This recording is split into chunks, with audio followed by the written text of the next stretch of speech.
Every year, thousands of Brits head to Europe for a dream new life.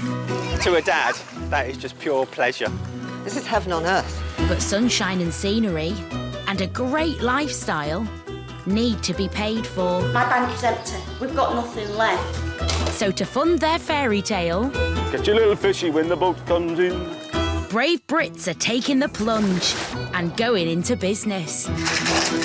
On this series, we follow those expats. Dave, you got any euros? Setting up anything from bars and boat charters in Spain to vineyards and B&Bs in France. Not happy.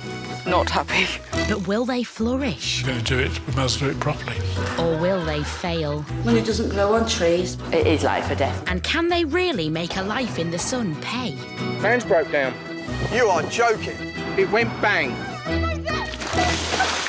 On today's show, as the summer season draws to a close for all these great escapers, Okay, so where are we going to put it? will two expats solve their customer complaints? It's disheartening because it's your home and you've put a lot of love and effort into it. Have these restaurateurs Check on a la carte, please. 1 cod cake, 1 salmon. done enough to secure their dream home? What would you want that it doesn't have? A lower rent. And after a quiet summer season, What's at stake is having to go back to the thing that I escaped from. will a final flurry of guests make or break this French B&B?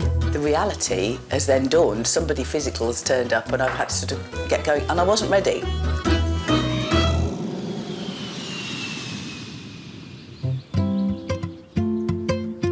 Charente in southwest France.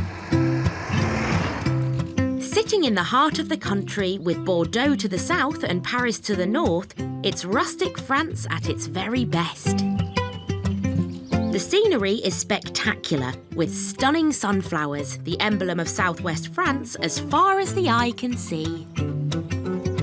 And its traditional villages have become a huge draw for expats, like Carol and Richard Hedditch Gray, who've just started running a complex of self-catering properties.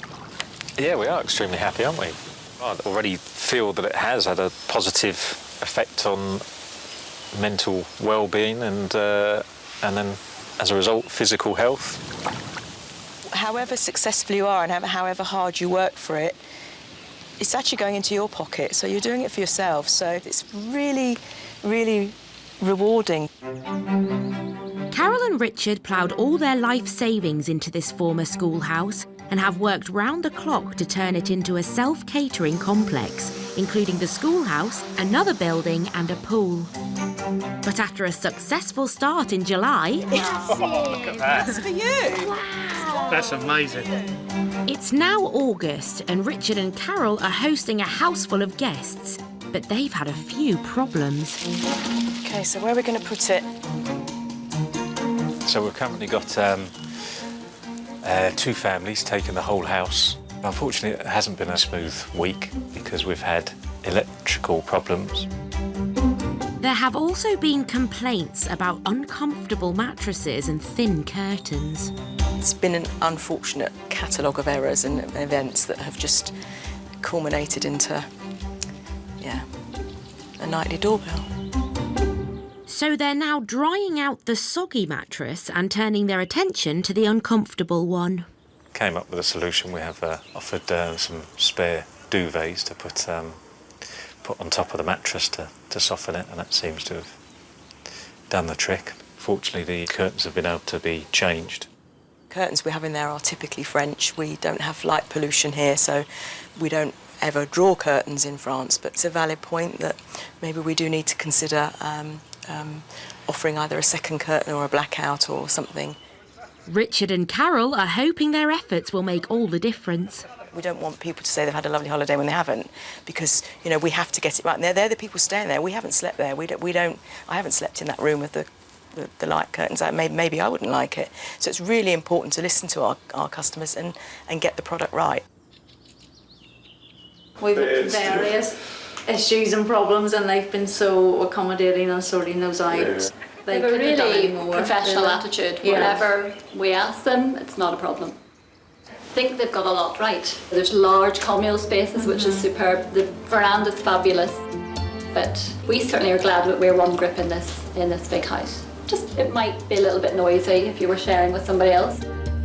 Beds could be better, definitely could be better. But I think they're nearly there, yeah.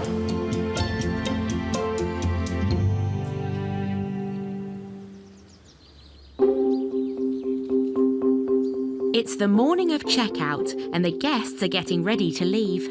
I feel a little lucky that I'm not packing up and going home this morning because I get to stay. And that sounds a bit mean, but whilst I feel for them, I am really grateful it's not me.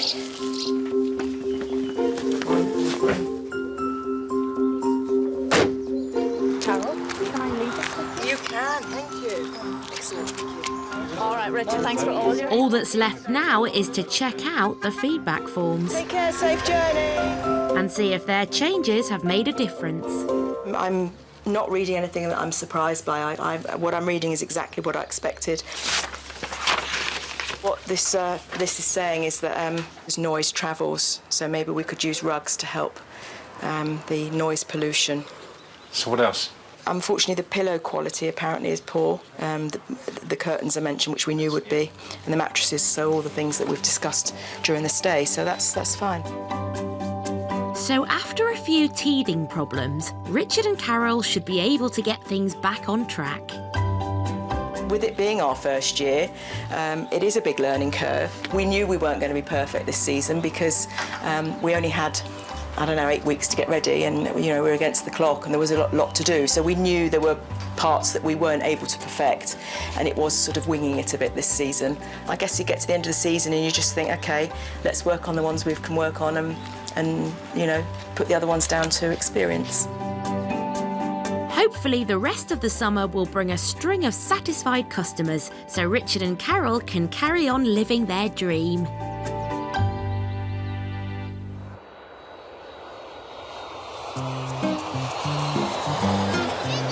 Each year, tens of thousands of British expats flock to Spain in search of a sunnier way of life. But glorious sunshine and sandy beaches are not the only draw. Food and motoring costs are around a third of that in the UK.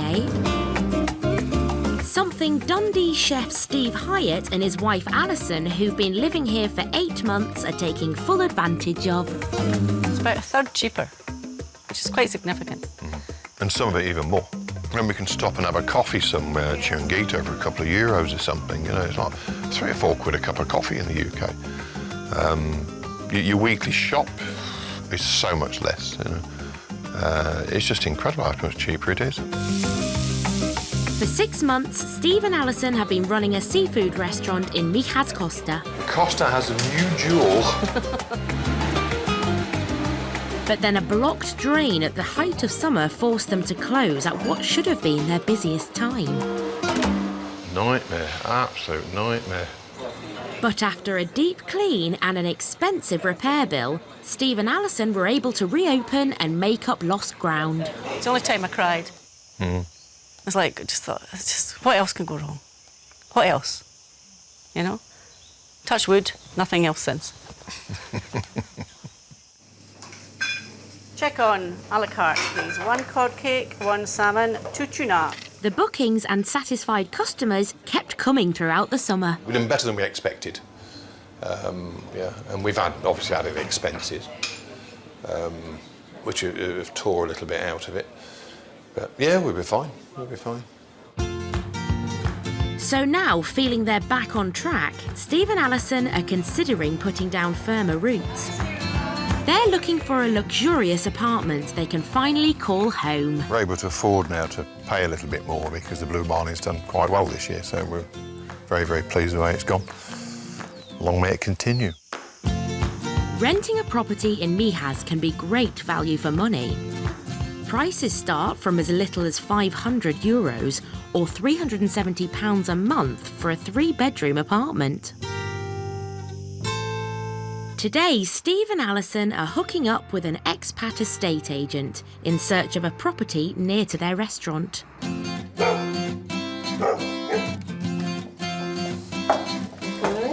what you think. Ah, this is nice. size.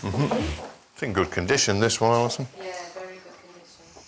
This large, fully furnished 3-bed semi is in a quiet residential area away from tourists. And it's just an 8-minute drive from the restaurant. It has a secluded garden. Oh, this is nice. Good size, not too big. Relatively private. A bedroom balcony. Should have bought your bikini, Alison, so you could test it. And they've thought of everything here. Laundry chute. Think of everything, don't they? Alison, here it is. The Hyatts currently pay €750 a month rent. But this home could be a big step up in price. Can you remind me what the price is in this? Yeah, the price on this one is €1,200 a month. I mean, this is the sort of thing we had in mind. Yeah. It's just slightly above our budget, that's the problem. What would you want that it doesn't have? A lower rent. What's it missing? Besides that. So time to move on to house number 2. Less than a mile away, Steve and Alison have come to look at another 3-bedroom property with great views of the Med. Hi Diego, how are you today? Alison. Nice to see you. Nice to see you. It's a lot smaller, but it does have a user-friendly garden. Oh, this is nice because it gets the sun. Don't have to cut the grass because it's artificial. Yeah, artificial grass, that saves you a job, dear. It also has a communal pool and it's ticking plenty of boxes. I like the fact it's got a secure parking for a decent size area. I like the fact it's got a solarium. Because driveway, air conditioning and heating are major things. Yeah, and this is all 3. And this is all 3. Which got a fantastic view. Yep. You're not being overlooked either by anybody. Not really, no. This property is €200 a month cheaper than the last one, and even though Alison has a few issues... The lounge downstairs is much smaller. Yeah. And the bedrooms are smaller. And there's no laundry chute. The Hyatts feel this could be just the place for their next step in their Spanish life. What do you think, Alison? Yes, I like it. Yeah, I like it. And if we can get all the sort of things sorted out that we're talking about, might be able to get some movement on the rent, we'll see. I'm ready to the landlord that this lovely orange will disappear and we'll try to paint it with the color you love. It's no problem. I think it'd be hard pushed to find a semi-detached house with 3 bedrooms, private parking, Swimming pool. access to swimming pool, security for that sort of money, you know. They're asking €1,000. We've offered $950. So we'll see what that comes back as. And I think that's probably about £675 back in the UK. We're happy with that. Test the grass. Need to hoover it. Yeah, vacuum cleaner on this, I think. I must have painted it up and cleaned it. I think it'd be quite nice. And it's a cute wee house.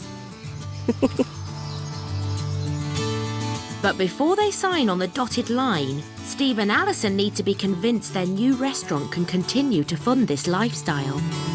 Would you like red, white or rosy? Red? 2 red? Okay. So they've set themselves a challenge. Whereas most places close here for the winter, they're going to keep their doors open. Quietly nestling in the vineyards of southwest France is the sleepy hamlet of Lourdes in Lot-et-Garonne. The weather is warm and there are beautiful views around every corner. And that's exactly what drew Londoners Catherine Morgan and her partner Kim Butler away from the rat race to a new, more relaxed pace of life. This is very unspoilt, this is very rural. It's still very French, isn't it? Yeah. The traffic that goes past the end of the road, that's usually tractors. Yeah. And there's usually not many of them.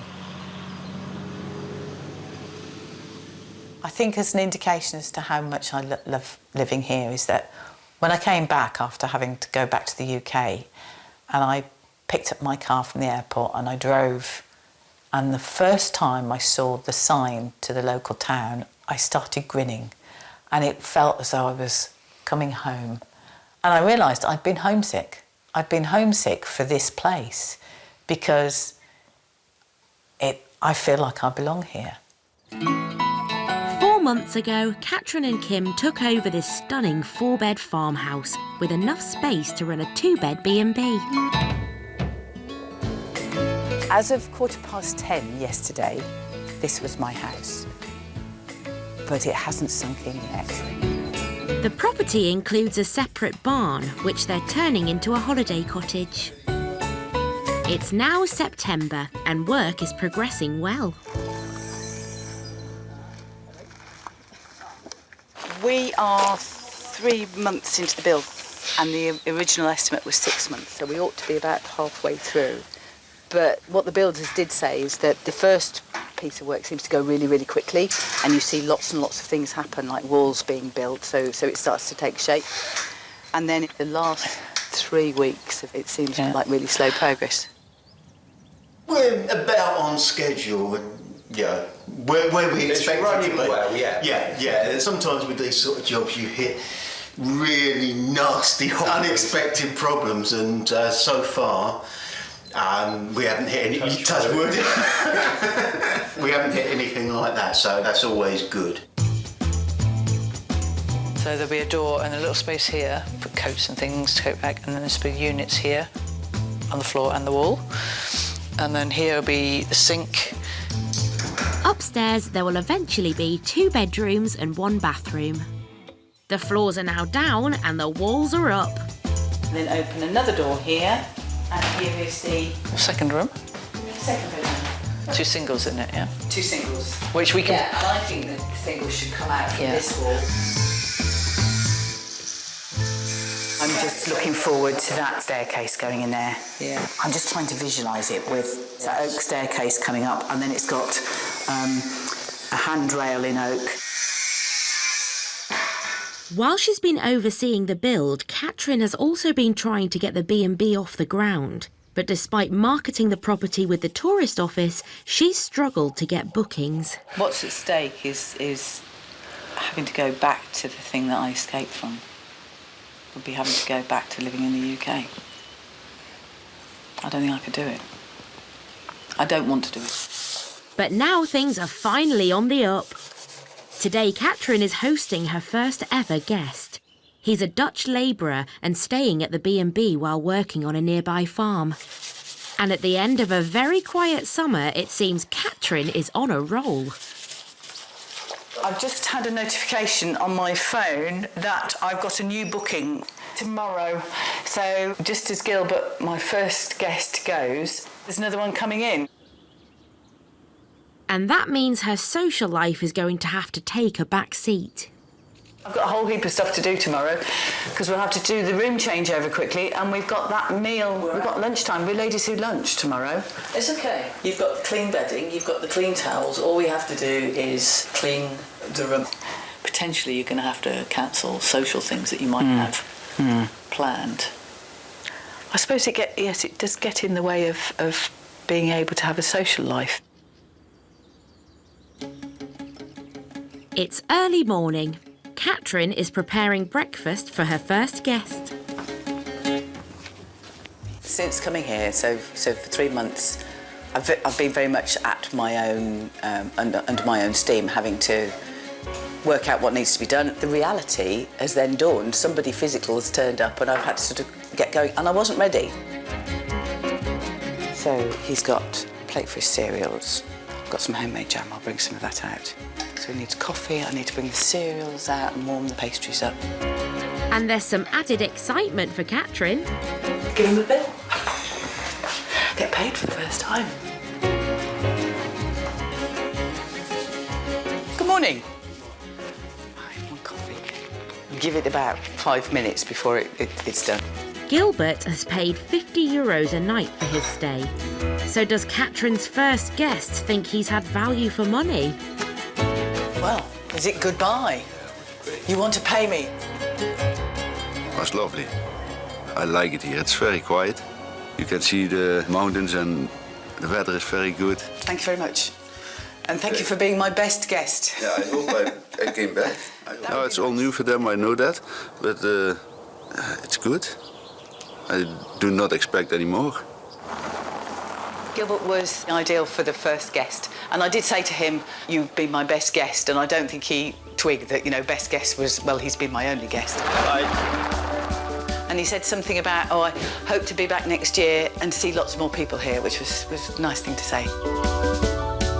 Catherine can finally call herself a proper B&B host.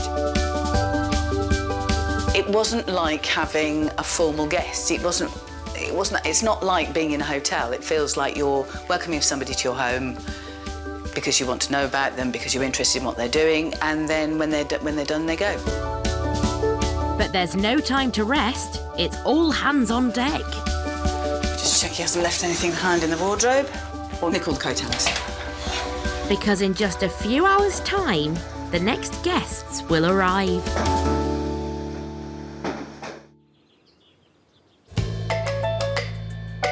In Charente, Richard and Carol are coming to the end of their first season running a self-catering complex. After overcoming some early hitches, they managed to get everything back on track, hosting another couple of families. And now they can look back and take stock. We've had an incredible season, absolutely amazing. Just been such an amazing success, and we're just really, really proud of the way it's gone. Our last guests left yesterday.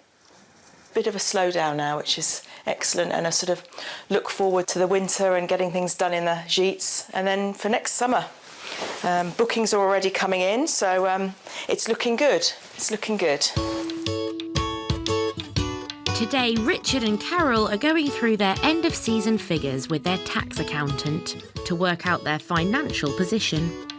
We have a credit card bill that's rather large to pay off. So it's just keeping on top of that, really. The spend is done on there now, so it's back to living on what we're earning.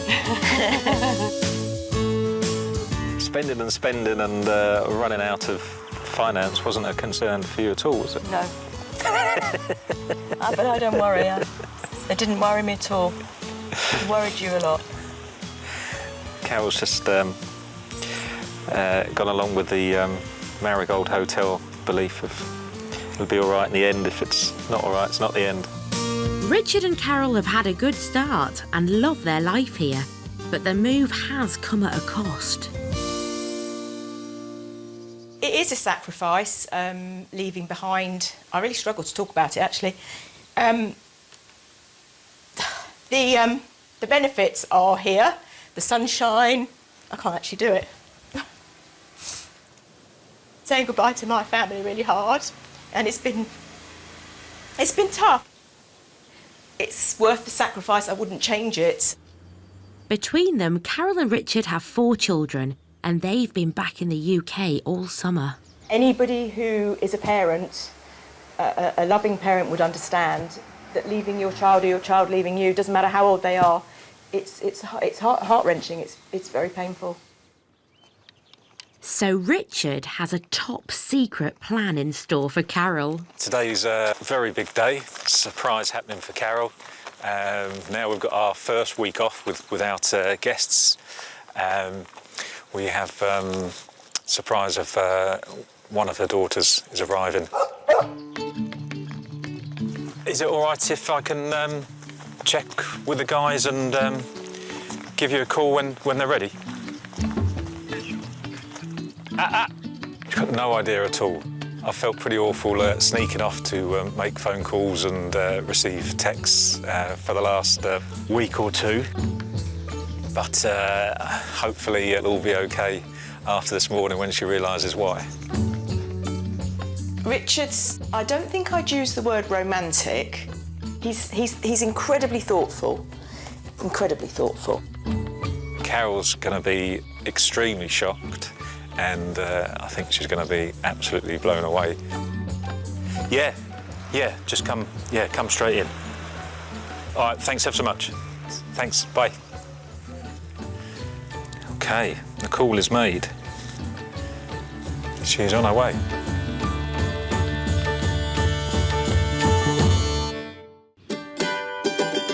Back in Charente, and after a successful first season running a self-catering complex, there's a surprise in store for Carol Hedditch-Gray. Her daughter, who she hasn't seen since moving here, is now just minutes away. Hi, honey. Have a nice walk. Where did you go? Just around the village one. Oh, OK. Did you see anyone you know? Chats? No, none of the regulars. Oh. Since leaving the UK, Carol has found it hard being away from her youngest daughter, Erin. Hello.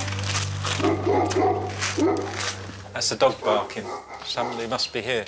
Richard has been keeping this secret for almost a month now. Honey, there's a visitor. It's my baby! Hello. What are you doing here? After a successful first season, this is the icing on the cake. Oh my God. Oh God. What are you doing here? Surprise! Oh.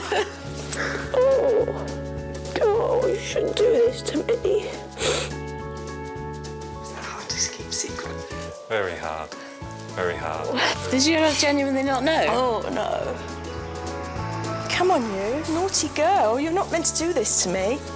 It's exactly the reaction Richard was hoping for. Well, that couldn't have gone much better, could it? I don't think she had any idea at all, which I'm amazed at, the amount of sneaky phone calls and texts I've had to do. Would you like a glass of wine? Oh, yes. Oui, merci. You are a very naughty man. I didn't enjoy it. Oh, bless you. Was it horrible? I made lots of phone calls. And I know you did. You look so relieved. I am relieved. You really, I can see it in your eyes. I am relieved. You naughty people. Bienvenue. Cheers. Chez nous. I'm incredibly happy that Erin's here. I'm blown away. But to be honest, now she's here, she's wrecked my plans because I was going to do anything though. This is the first time Erin has seen her mum's new business. It's amazing, really, that you've not had a reputation, it wasn't a business, and you've had a full season. And I do think a lot of it's probably to do with the fact it is about the customer services and it's about, you know, really pushing the boat out. I mean, some of the comments we've had in our visitors' books, warm welcome, being around for the guests, and sometimes that's hard because you don't necessarily always like them.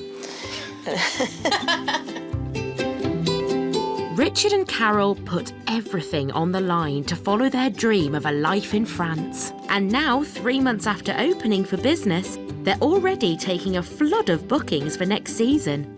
If this carries on, they could be full for the whole summer. With that security, they're now confident they're here to stay. It's a very enlightening feeling to have had the vision, to have the guts, to realise it and to have seen it successful. It really does make you realise that if you want something that badly, you can have it.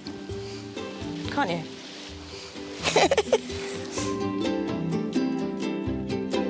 Would I do it all again? I don't even have to think about that answer. The answer is absolutely yes. Wouldn't change a thing. Don't even have to think about the answer. Yes, I would do it again, over and over and over again. Yep, don't have any doubts about that. It's fulfilled every dream we had and more.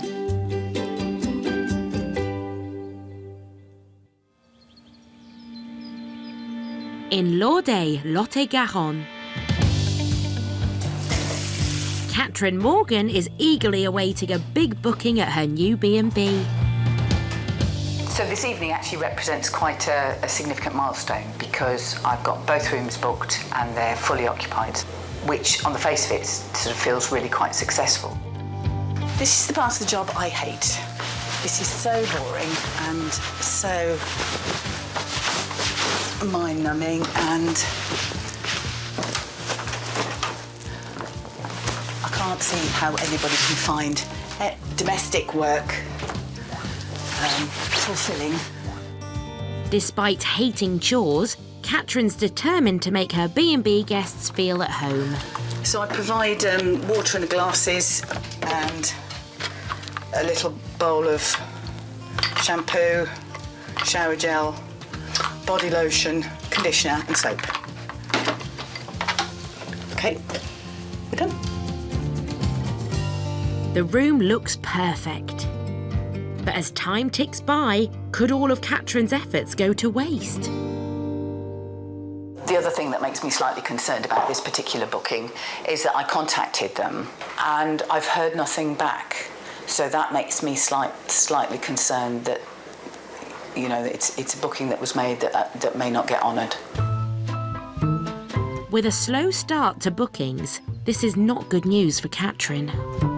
There's the lost time, there's the effort of getting the room ready, there's the purchases of breakfast, and there's that awful waiting, you know, that sort of sitting around and waiting, expecting somebody to come. I'm ready, and all I can do now is twiddle my thumbs. But then, thankfully, just as Catherine's losing hope, the French guests arrive. Alors, vous êtes bienvenue chez moi. Merci. Allons-y. L'autre chambre est un peu plus petite. Oui. Pour la fenêtre, vous avez besoin de ça.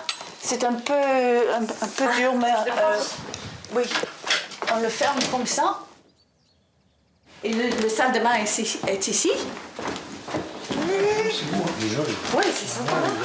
Et si vous voulez faire du thé ou du café, il y a une machine là, mais je peux vous faire quelque chose à boire maintenant, si vous voulez. Non, merci.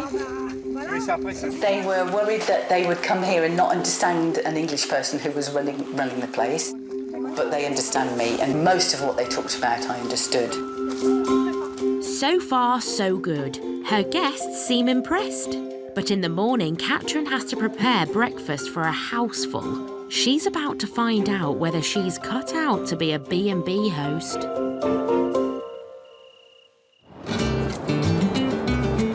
It's been 7 months since Steve and Alison Hyatt opened their seafood restaurant, the Blue Marlin in Mijas Costa, Spain. Yes, I suppose we're living our dream. So you can't really ask for much more than that, can you? It took me years to get her to move. Then she said to me the other day, we should have done this years ago. It's now October. The holidaymakers have gone home and many bars and restaurants have shut up shop. But the Blue Marlin is open for business. Steve and Alison want to see if they can pull in the punters at this quiet time of year. We don't know what the winter's going to be like here. You know, I mean, summer, you know, you can sell rubbish here and you're going to be busy. You know? Yeah, but you've got another sort of 8 months to cover because the summer's only 4 months long. Yeah. But that way we can pay our bills until next year, and also we can get ourselves a second car and we run around. It's 5 o'clock and the first customer of the day is a bit of a culinary expert. What we have now is the chef from next door and the restaurant owner. Doesn't speak any English, Raphael, but a really, really super guy. Steve is cooking up his special fish stew, hoping this local will be impressed with his cooking. Gonna taste it and see if it's good. Is it Catalonia? Very good. Catalan seafood stew. Catalonia. See.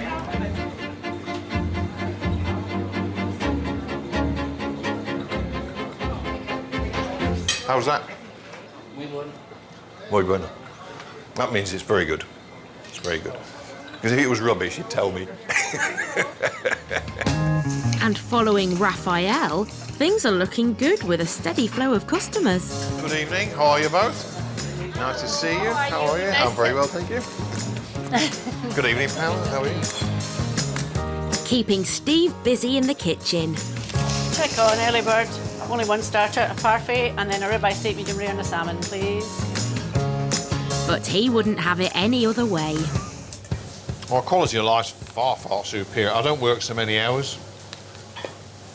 And that's a bonus. Even though I love what I do, I don't want to be doing it again for 18 hours a day, 17 hours a day. I loved every minute of doing that, you know, but I don't want it anymore. You know, we want more time for ourselves. That's what we're after. There you are, Alicia. Here's some more. Excuse me, Robin. Here we are. Just lift your side plate for me. Thank you. After just one season, the Blue Marlin is attracting plenty of Spaniards as well as expat Brits. Fresh food. The atmosphere is fantastic. The chef is fantastic. Alison, very, very attentive. And Steve's cooking is superb. So, yeah, great restaurant. You never find another restaurant similar to this. It's unique in the area. I think in all Andalusia, maybe all Spain. Huh? And tonight tells Steve and Alison that they did the right thing staying open beyond the end of the summer season. It's done very well, better than we expected actually. We thought first year you're going to struggle a bit, which you normally do, but we actually haven't. This time of the year is more the hardest bit, I think, but we opened the doors and we were just quite surprised how many people we got in. So we're actually very pleased with that, very, very pleased. Let's ring the bell.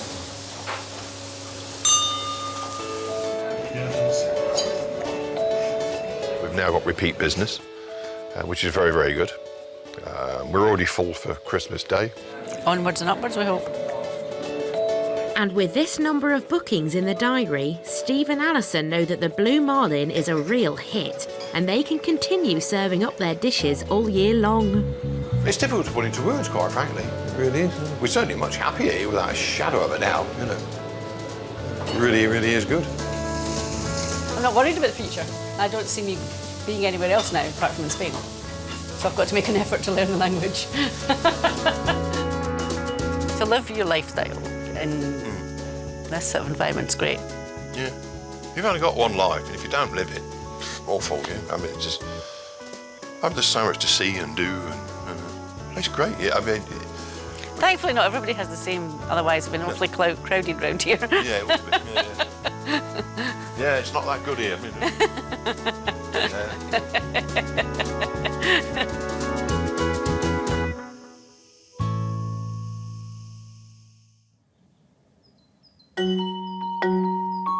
In Lourdes in southwest France, Catherine Morgan is hosting a houseful.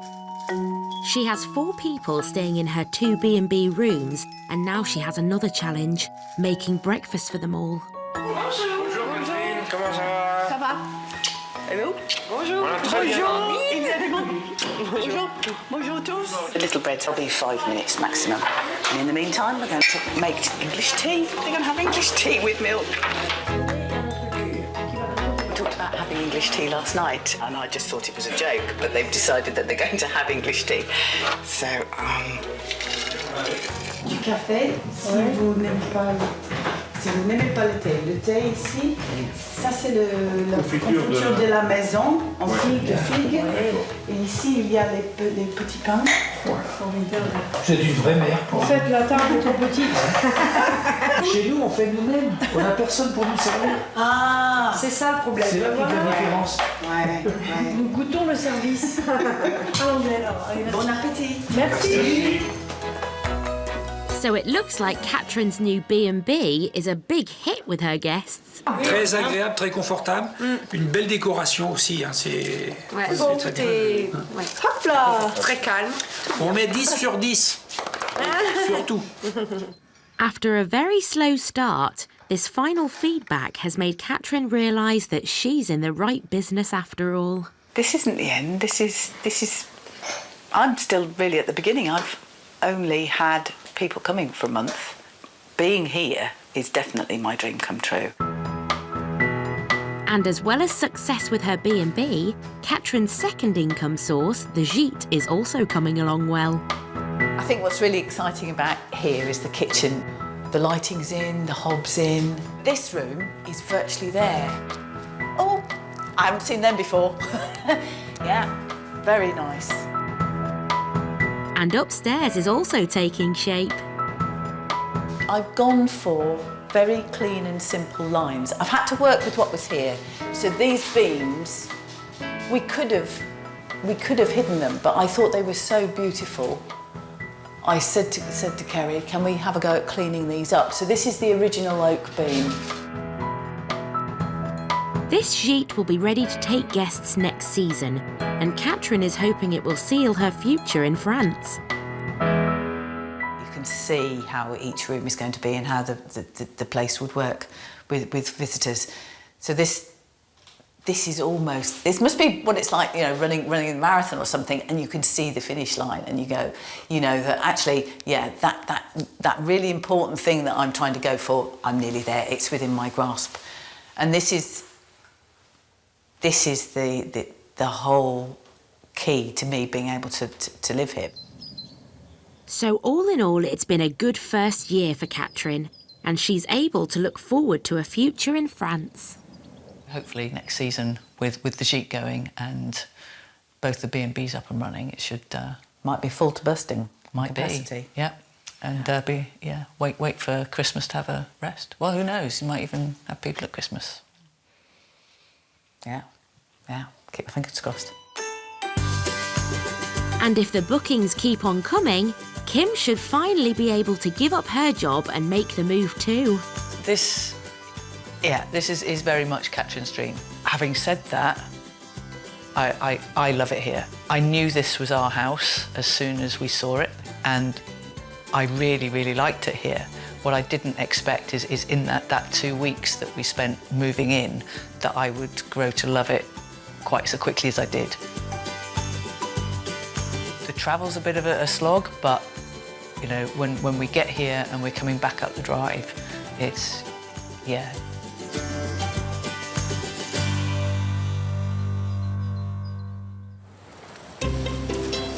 Business is still booming at the Blue Marlin. Steve and Alison have plenty of regular customers and are constantly improving the food and wine menus. They decided against the property they viewed, but have now signed for a different 3-bed apartment with a pool.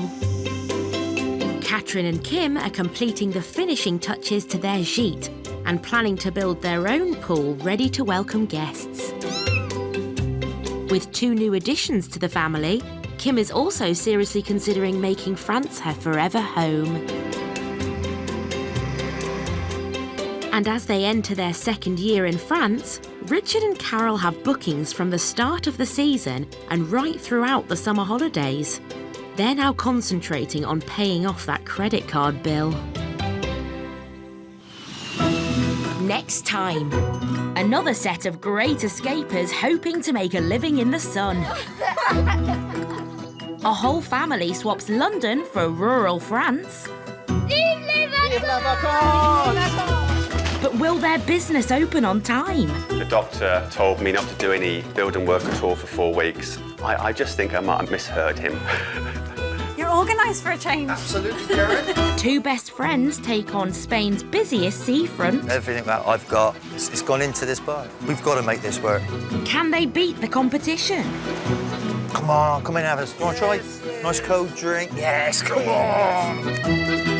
And Spain's latest hoteliers open for business. In these 3 houses, we sleep 22, and that's £2,500 a week. Will they adapt to a change of career? Did you polish the taps in the bathroom? No, I thought I'd leave them.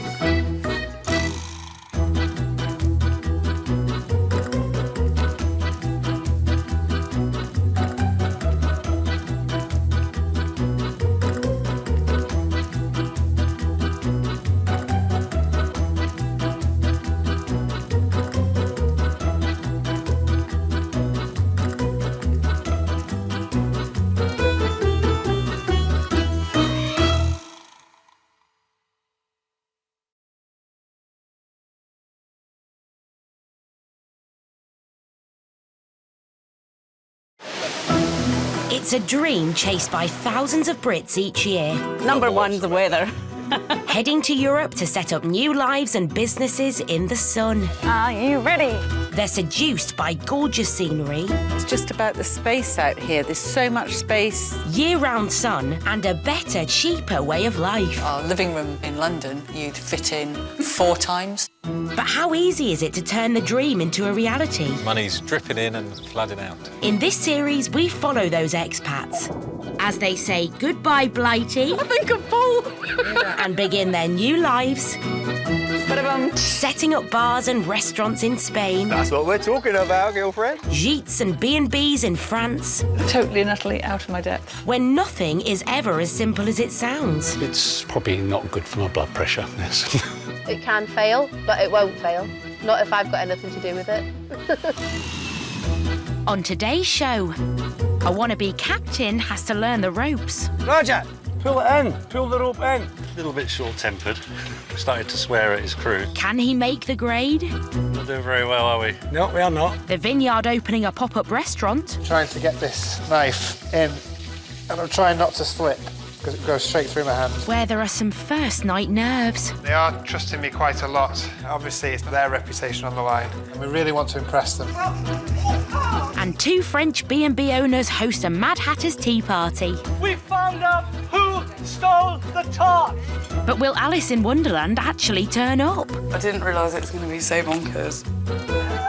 Off with his head!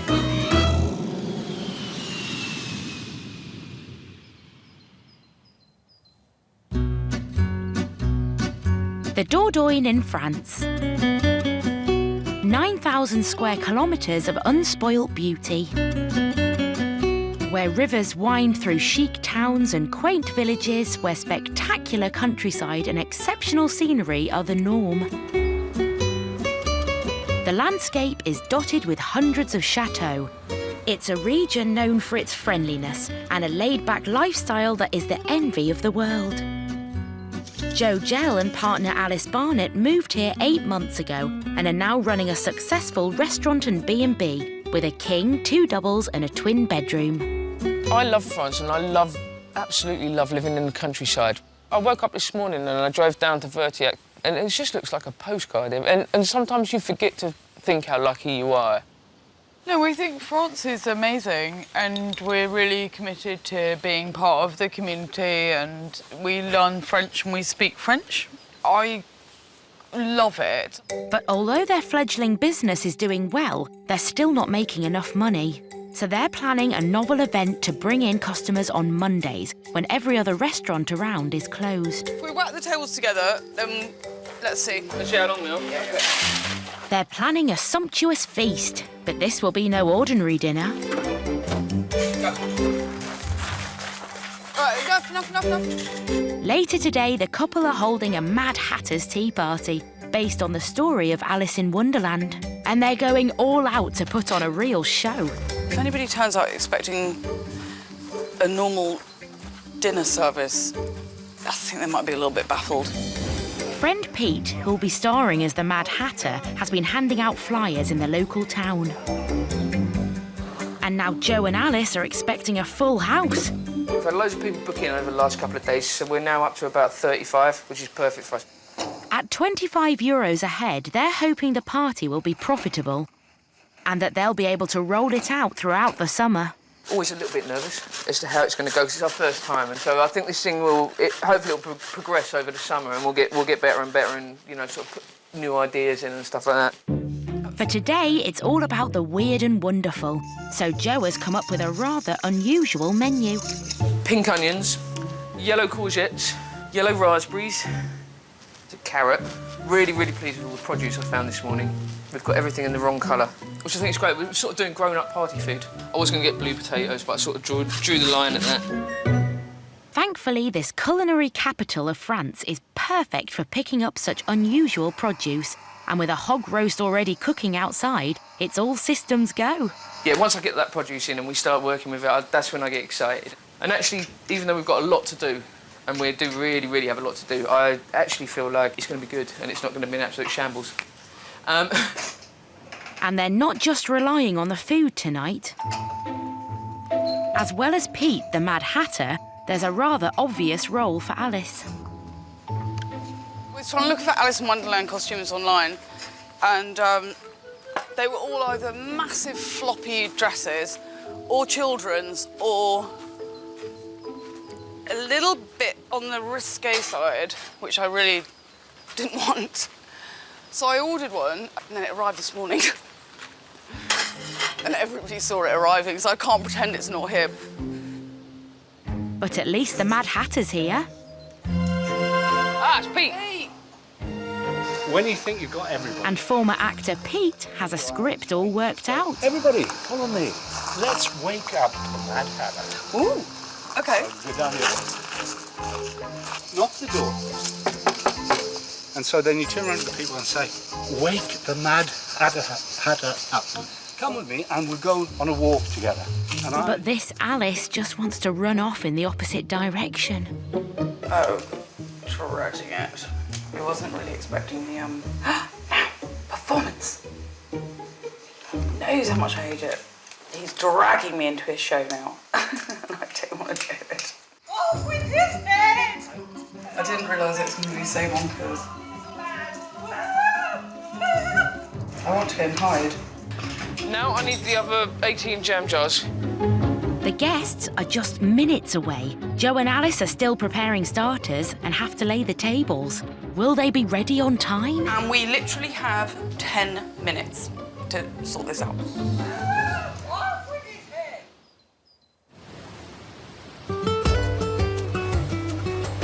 La Duquesa, a stunning marina, white sandy beaches and traditional architecture combine to make this town the Costa del Sol's best-kept secret. Like the rest of the region, it also benefits from year-round sun with summer temperatures soaring to 40 degrees. This is where Jerry Ferguson and Heather Walker are hoping to make a new life by running a fishing charter business. The cost of living here is a hell of a lot less. I mean, you can do a family shop here for €100, which is 80 quid. But the quality of life here's 10 times better. I love the Spanish music. Yeah. I like the Spanish language. I like their attitude towards people and their attitude towards life. It's not like back home. No. It's much nicer. So far, things haven't exactly been plain sailing for this former pub landlord and ex-plasterer Heather. It's now at the back end of the season and their business is still not up and running. Yesterday, they spent 4 hours stranded at sea when both engines failed on the boat they planned to charter. I mean, it was frustrating yesterday because I was just about to take control, or take over the controls of the boat just as the first engine started playing up. The Fatam was towed back to the harbour. Today, Jerry and owner Gary need to get to the bottom of the problem, and fast. Good morning, Gary. How are you? She's looking lovely as usual. Every day Fatam is out of action, Jerry can't make money. Temperature, you're in neutral, you've got 27 volts, so we should be ready to fire. Turn over. So why won't the engines turn over? Just turn it over. Try to turn over now. Don't know. Despite the fuel tanks being half full, the engines still refuse to start. So say code 333 and then engine stop. We shall get to the bottom of it eventually. As soon as we figure out what's wrong with it, we'll get it sorted. Gary calls the boat's mechanic, We found the filter. who suggests a costly solution. Filling the tanks to the brim so the pressure in the engine increases. But this will cost €600 and is not a guaranteed fix. Hoping that the boat's going to get fixed. I hope this is actually what the problem is. 200 litres then. It's absolutely no use to anybody if the engines won't kick over. Finally, 500 litres of diesel later, they're ready to start the engines. If they still don't work, Jerry and Heather's fishing charter business could be on the rocks.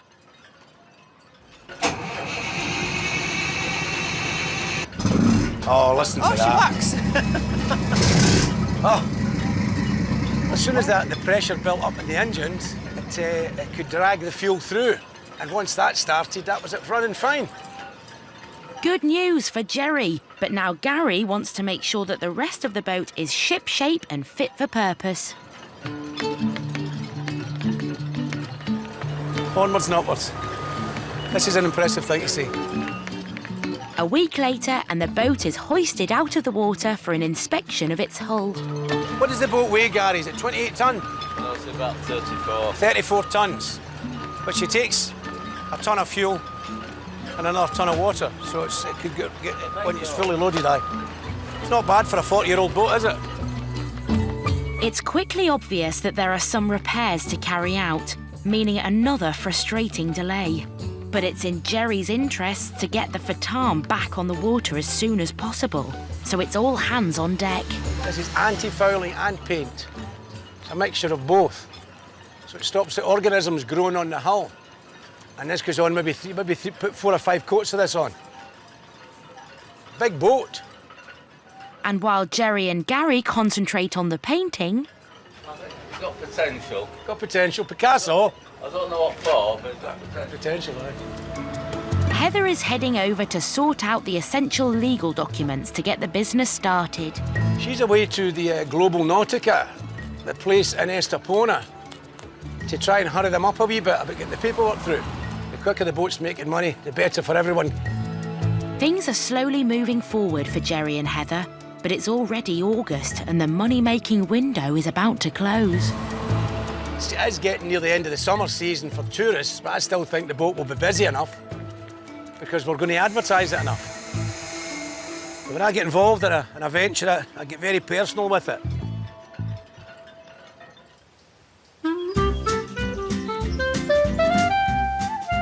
If there's one thing France is famous for, it's wine. 50 to 60 billion bottles originate from its vineyards every year. And last year, France was the largest producer of wine in the world. To pursue their dream of running a vineyard, Sue and Humphrey Temperley left behind a life in the UK to set up a wine business in the Dordogne. The thing with out here is just there's so much space, and we're both basically, we love being in the middle of the country, and that's what we've got here is loads and loads of space, and the space to grow this sort of vineyard we wouldn't be able to afford in England, because land's so expensive. The sort of area of land we've got and the size of house we have here, it would cost a couple of million in the UK in a nice area. But lifestyle like that is not affordable for us because we've never had that kind of money. For the first time since moving here, Sue and Humphrey have had a bumper season and have produced more than 120,000 bottles of red wine. Buoyed by their success, they've decided to expand their business. Cook Matt has been working for Humphrey in the vineyard with his girlfriend Katie to gain experience of the winemaking process. But now Sue and Humphrey want to put his culinary skills to good use. Sue had an idea to do a pop-up restaurant where we do 20 covers a night. We really have to go a long way to find a restaurant, and everyone that comes here that we have round for supper or something says, what a wonderful place to eat, standing on the terrace. And then Matt came along, and it turned out he'd been in the hospitality trade. He's a great cook, that's his great love, is food. And it just seemed like the perfect opportunity. During the summer, the Dordogne is packed with tourists, so a pop-up restaurant could be a lucrative spin-off, if Matt gets it right. Well, the catering side is completely his, so anything to do with food, they keep, and anything to do with wine, we just sell the wine directly at the same price as people could buy it here, which for a restaurant is pretty good. Guests will be seated outside the house overlooking the acres of vines and the picturesque countryside. And tonight the restaurant is opening for a trial run for 20 people. So Matt is shopping for ingredients. So we're in Sainte-Foy-le-Grand market, which apparently has been voted one of the best markets in France. This is the main square of Sainte-Foy where we are now. Fortunately for Matt, this market is a chef's paradise. Every week, over 200 producers gather in the village square to sell locally grown produce. We're going to do a starter of a goat's cheese salad, and then we're going to go on to the regional speciality, which is duck breast. I'm going to serve that with confit, croquette, potato, and then I'm going to do an assiette of dessert and a cheese course as well. Matt's planning to charge just €15 per person for the 5-course meal, so he needs to shop carefully. It's going to be very important that I get the budget right on this because we're not charging a great deal. So what it is we're doing a Supper in the Vines pop-up restaurant, and I'm looking to use your goat cheese for the starter. I'm going to be serving about 20 people this evening, so I was thinking kind of this size in half per person. That's €4. €4. And that's the fresh one. It's all the same price. If Matt's trial run goes well, There'll be plenty more trips here, so he decides to try and haggle. Buy cheese off you every week. Would it be possible to get some kind of a discount? Yes, sure. Would that be okay? All right.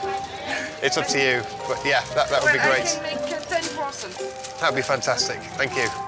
It's a good start. He's just saved himself €4. Then it make 20 and I give you 2. Thank you. Nice to meet you. Which is just as well, because Matt's also planning to serve up an expensive extra treat tonight. Oysters. So we're here at the fish stall. Just going to get their attention. 2 kilos, s'il vous plaît.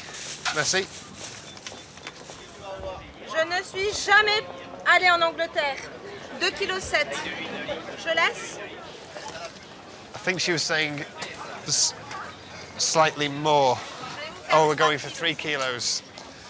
So we're getting a few extra. I need to practice the French there because I've ended up with an extra kilo. But I'm sure we'll find something to do with those extra oysters.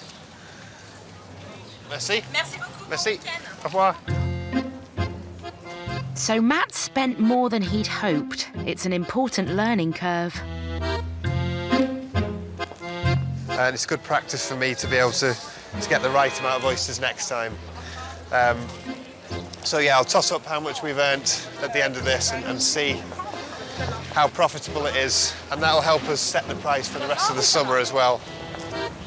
Matt's first food service is in just 6 hours' time. His profit has already been reduced by the oyster mix-up, and now he has 5 courses to prepare. If he gets this wrong, this could be the vineyard's one and only pop-up restaurant. In the Spanish port of Duquesa, Scottish expat Jerry Ferguson has a big job ahead of him before he can launch his fishing charter business. Somebody said to me a year ago, you're going to be painting a big 53-foot boat on the Costa del Sol. I'd have laughed at them.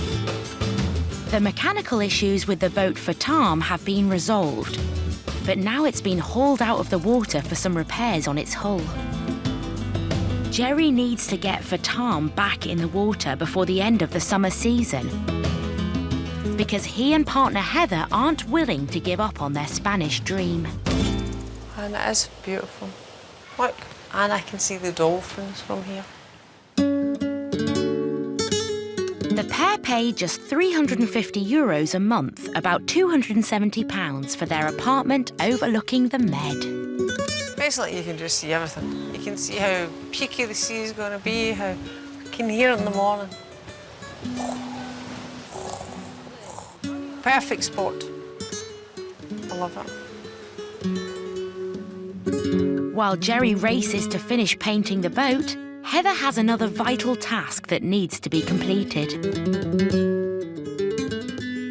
The thing is, because I speak Spanish, then it's my thing to actually go in and take over all the paperwork that needs doing.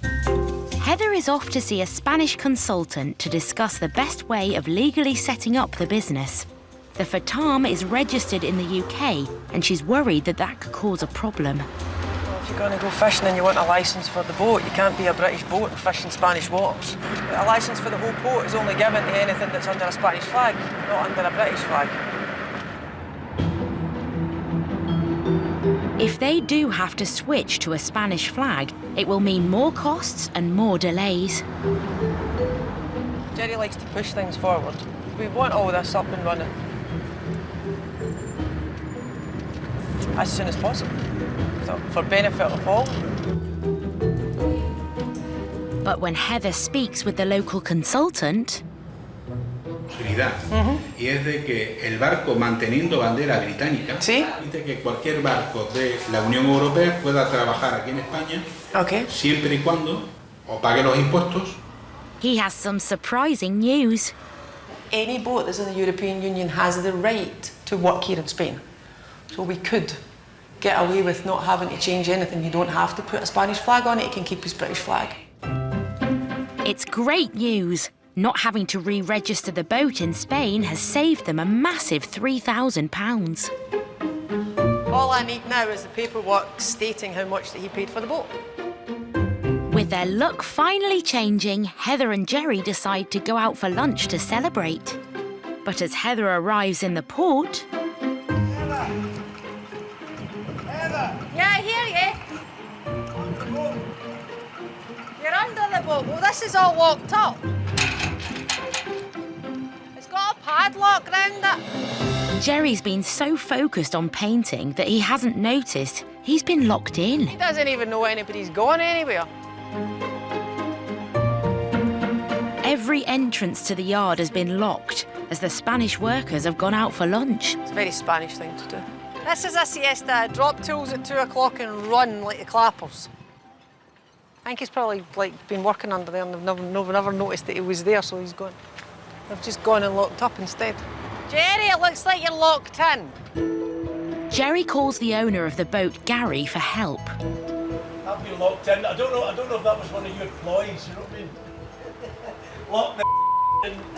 No, I've got to climb the fence. But Gary doesn't have a key.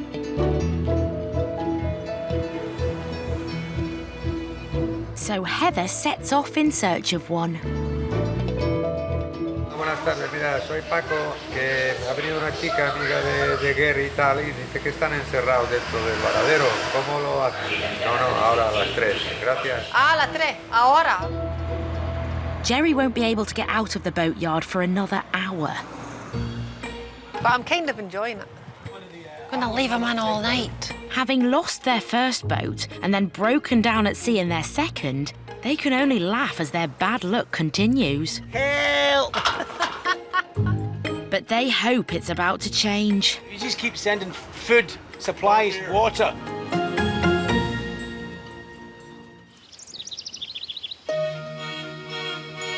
Just outside Vertillac, Joe and Alice are about to start their first ever Monday service. And to draw in the customers, they're staging a Mad Hatter's tea party.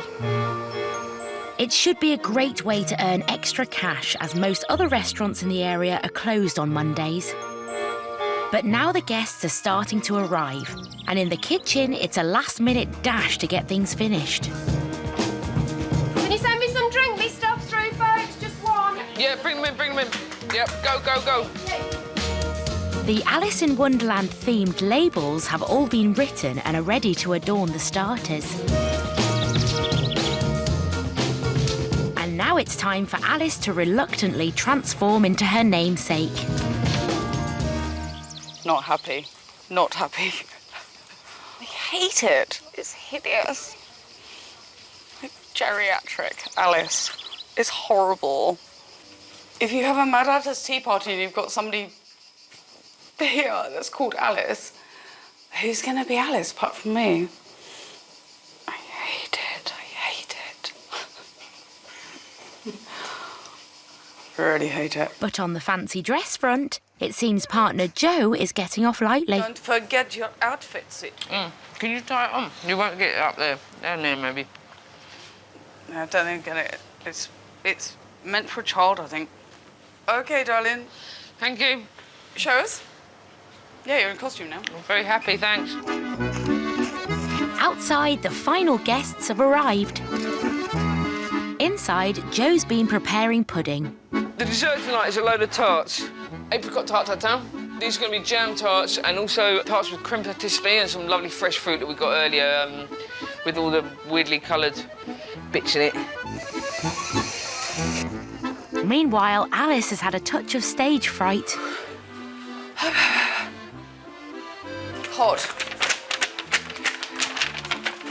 Hot and anxious. But with everyone seated... I'm going to bring loads of wine out and pop it all on the table and help yourselves. Alice takes a deep breath and steps up for her starring role. I have a Mad Hatter who needs to be woken up. He's gone to sleep and this is his party. It's the moment Alice really hasn't been waiting for. Wake up, Mad Hatter! Oh, it is mad. It is mad. It is Mad Hatter. Ah, you've come. At last. Thankfully, Pete, the Mad Hatter, has for now taken the spotlight off Alice. And now the hog roast dinner is ready just in time for the hungry guests. I can't actually undo the bolts to get it off, so... Piece of pig! Storm eyes, Guests, listen! The buffet is now open. Through that door, you enter, and believe it or not, come out the back door. How many of you will get that wrong? The menu is a multicoloured feast with couscous, potato with samphire, goat's cheese salad, and a special purple carrot dish too, together with the hog roast and sweet corn.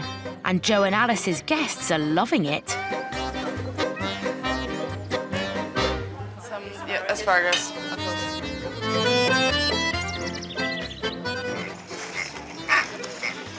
Don't touch pig.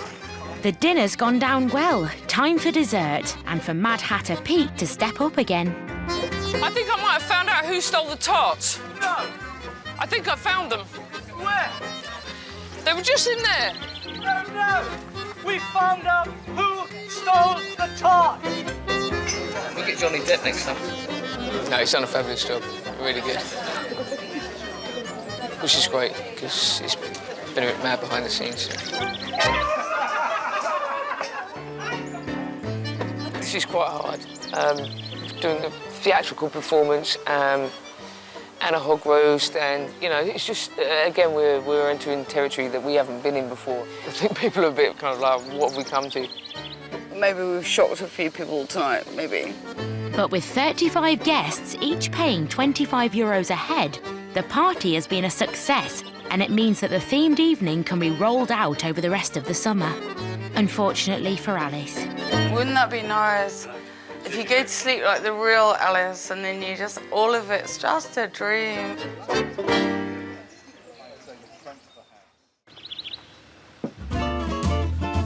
In the village of Gayaheruiak, it's an important day for British vineyard owners Sue and Humphrey Templey. They're launching a pop-up restaurant with a view overlooking their vineyard, and tonight they're having a trial run for 20 of their friends. Cook Matt is right in the middle of preparing the 5-course meal alongside partner Katie. They are trusting me quite a lot with this first one, actually serving the public. Obviously, it's not only my reputation, but their reputation on the line. We really want to impress them. Katie, would you mind going outside and setting up? And I'll join you in a few minutes once I've finished topping and tail these beans. This is a complete career change for Katie, who used to be a university lecturer and has no catering experience whatsoever. I'm going knife, fork. Fork, knife even. I'm going to put teaspoons on the plate so you don't need to worry about dessert. What, they need an extra knife for cheese? An extra knife at the top for cheese. If the service goes well, it will provide a good source of income for these two expats. And Sue and Humphrey will profit from the sale of their wine. Doing it at €15 per person, and that's with, obviously, people pay for the wine on top, so it is lower than we would normally be charging, but we think that it's only fair, you know, just to do an introductory price, really. Fingers crossed, if the weather stays like this, should be a good evening. But Humphrey's first priority is his grapes. Anyway, I hope it does rain, because I could really do with some more rain with the vines. And what will be the best wine to serve to his guests? Just so you know what we're doing in the wine terms, we're charging our ordinary list price because we think it'd be unfair to charge anything more. So we're selling the Bergerac Rouge, which is the normal red, for £6. If people want an old red wine, then there's a very, very rich and very interesting 2003. And then there's our dark rosé that you know. With just 4 hours to go before 20 hungry guests arrive, it's time to start preparing the dinner. I know that this is lavender. I think it's lavender. Some rosemary to go with something. Matthew, what's this rosemary going with? The rosemary's going with the shallots for the duck. On the menu tonight, an amuse-bouche of fried meatballs, a goat's cheese salad for starter, and confit of duck for main. Plus Matt's expensive oyster hors d'oeuvres. So it's very much changeable. It's not a menu that we're going to keep throughout the summer. Every week it's going to be slightly different and tweaked with the food that's complementing the wines in the vineyards. I don't think you can really get a better concept than that. And for pudding, Matt has gone for a French classic, crème brûlée. So the creme brulees, I've made a couple of mistakes with them. I'm getting a bit nervous about them not setting. So hopefully they're still going to be all right, but they're taking a little bit longer than I was expecting. Got about 3.5 hours to go. So although I would like to be more prepped up than I am, we're actually not too far behind. With Katie's help, I'm sure we're going to have no trouble getting there. But Matt's now got 40 live oysters to open, and he's struggling. Trying to get this knife in, but I'm a bit out of practice. And I'm trying not to slip, because it goes straight through my hand. That one's going to stay alive.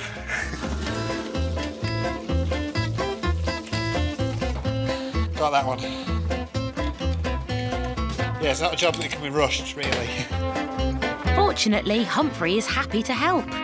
Do you need an expert help on oysters, do you? Not as easy as it looks. Well, it doesn't actually look that easy. Looks good? Yeah. Perfect. Can we just scrape it? Phew, the oysters are ready. And just in time. With the guests arriving, service needs to begin, and the oysters are first up. I think they're all not too sure, but hopefully once they've gone down, they'll appreciate them. The oysters aren't going down quite as well as Matt had hoped. Yummy! It means that he's now under pressure to impress with the rest of his feast.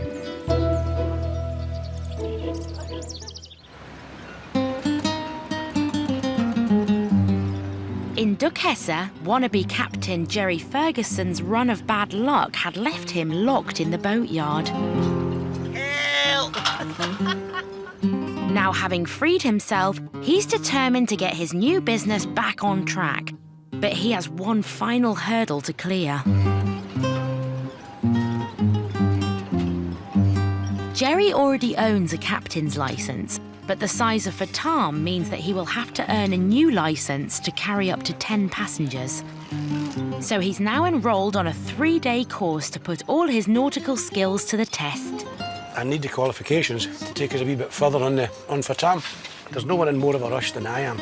It's the beginning of September, and it's vital that Jerry completes the course and successfully passes the final exam if he wants to make the most of the remaining summer trade. He'll be taking the course with several other students, but with 40 years sailing experience already under his belt, he's quietly confident. Hey Jerry, what are you doing on this boat? You already know most of the stuff. I've been involved in boats back in the UK since I was 9, 10, 11, 12. The only thing is you need the certificates here if you want to hire a boat or else you want to hire on reward if you want to earn money off it. I could give you a lift to the airport as a friend, but if I charge you, I'm a taxi and I need to have the certificate to do that. The course starts with a refresher about marine knots. It should be a breeze for Jerry. This is a bowline. It's a bowline.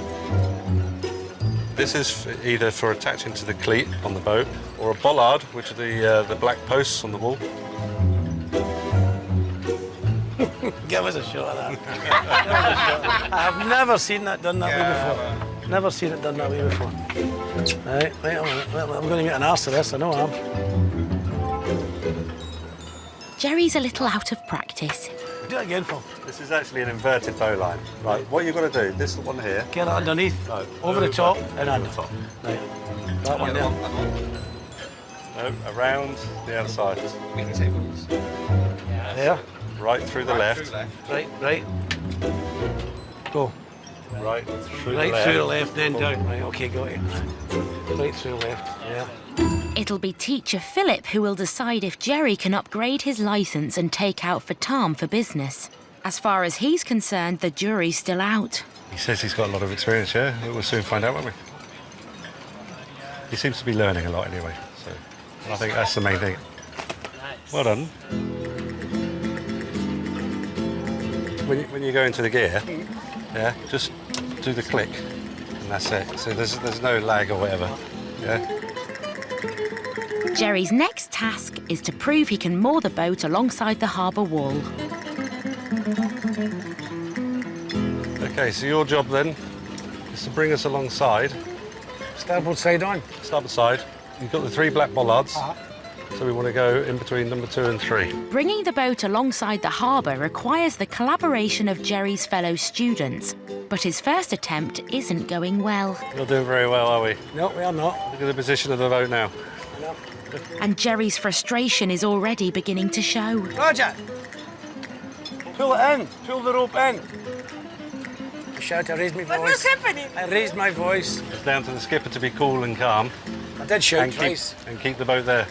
At the third attempt, Jerry finally manages to moor the boat successfully. He's got to work on his control of the vessel. He's obviously got away with it over the years. But what we need to do is to get him in full control so he knows where the vessel is and it's stationary when we're bringing it alongside, rather than relying on the crew to stop the boat. But Jerry's still getting hot under the collar.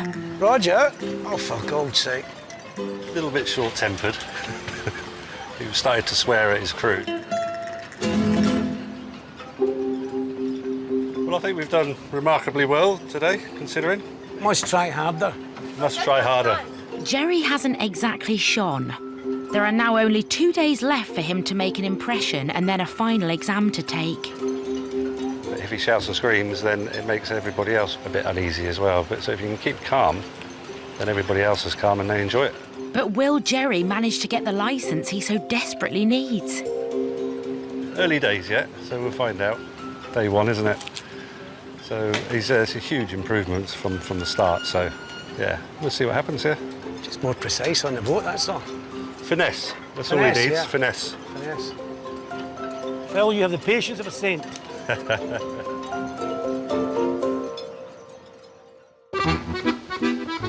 In the Dordogne, it's a big day for Sue and Humphrey Temperley's vineyard. They've decided to expand their business by opening a restaurant overlooking the vines. Yeah, you don't very often get a meal in a setting like this. 20 customers have turned up for the restaurant's first service, with mixed reviews for the oysters. Yummy!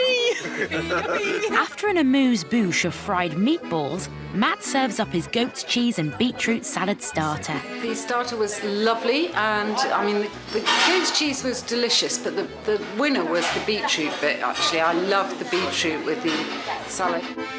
But all's not well in the kitchen. There's been a miscommunication between Chef Matt and rookie waitress Katie, and now Matt's behind with his service. Yes, I'm still having to train Katie a bit because she's just cleared the plates outside and I'm not quite ready on main courses. Really important that you tell me what's going on out there, because if I see you've just cleared...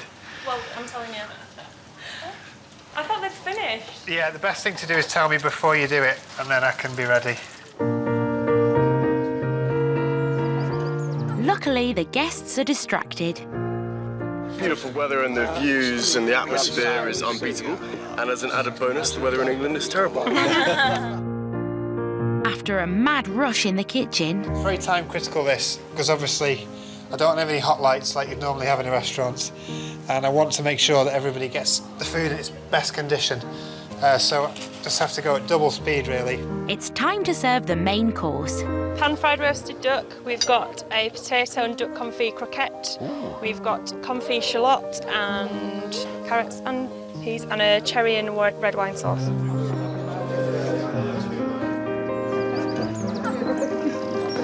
The main course is absolutely delicious. The little croquette thing with the potato and the confit inside was absolutely delicious. Fantastic job, really good. And it's not just the food that's going down a storm.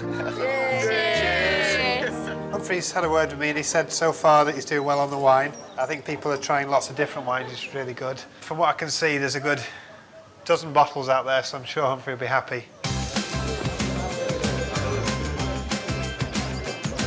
Time for the final course of the day, creme brulee with brownies. So I'm going to try and flip this out, and if things go according to plan, they should all just pop out quite nicely without falling apart. Luckily, we've got some on the outside, which are definitely ready. So I think we're going to get enough there. So they are very light.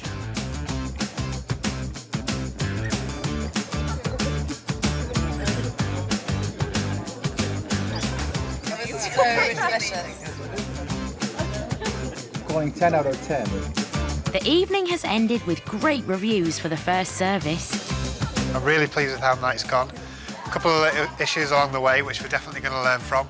It all tasted the way I wanted it to, and it took about 2 hours to serve 5 courses, so that was pretty much on target. Happy with that.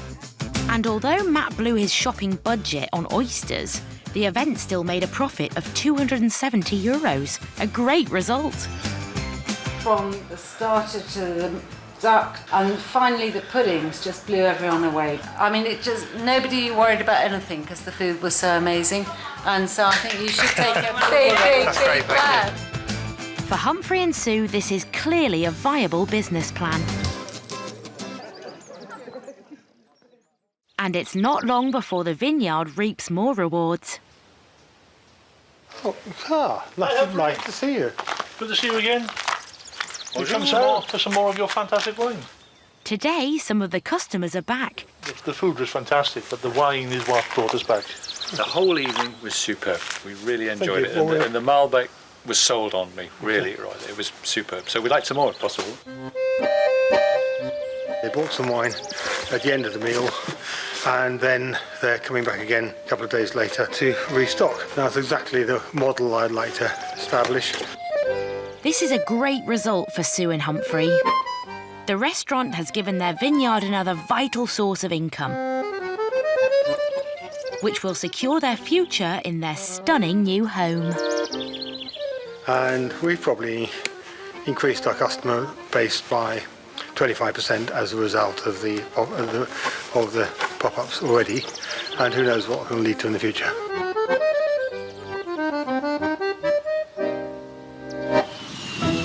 Next time, as the summer comes to an end, Been absolutely bloody awful, but brilliant as well.